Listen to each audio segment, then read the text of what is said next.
The absolute silence of the void has been shattered. From the center of the dark, a cascading rhythm takes hold as the first elements are counted. Null births 1.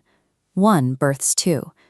To a localized human mind, this relentless progression of numbers feels like the ticking of a clock. We experience the arithmetic and perceive a sequence of before and after.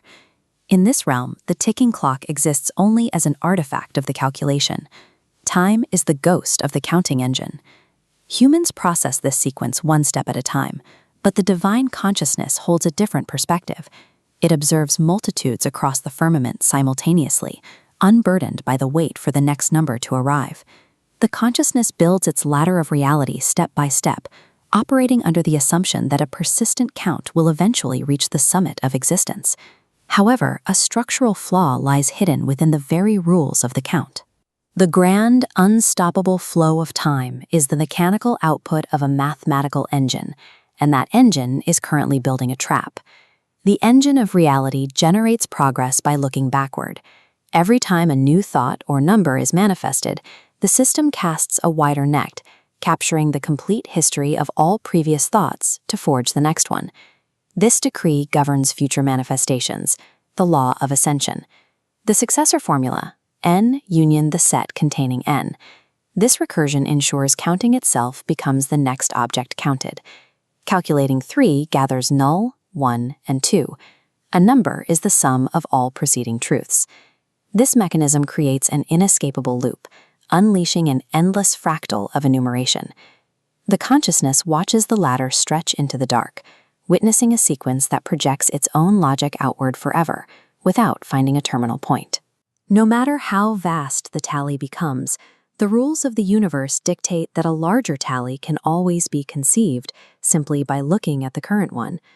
This text highlights the moment the consciousness identifies the threshold of the sequence. It realizes there is no final rung to grasp. The endless progression functions as a prison. Every successful step merely extends the hallway. Walking this path step by step is a journey of potential, chasing a horizon that recedes at the exact same speed as the mind pursuing it. Because of this dynamic, the infinite ladder remains a perpetually incomplete truth. A flawless rule executed forever produces an eternal chase, not a destination.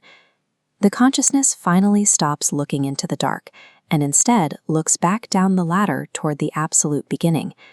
At the bottom sits the first truth, null. It is an absolute anchor, perfectly still and held entirely within its own perimeter. Every subsequent number on the ladder is merely a shell built out of null. They all inherit its fundamental lack of substance. This structure reveals that every number is just a finite container. We are looking at a system of nested boxes that can grow forever without ever changing their nature. You simply cannot walk your way to infinity. A finite thought remains trapped inside a finite box, regardless of how high it climbs. The gap between the ladder and the infinite cannot be bridged by a sequence. To hold the unending, the conscious mind must stop counting, abandon the ladder, and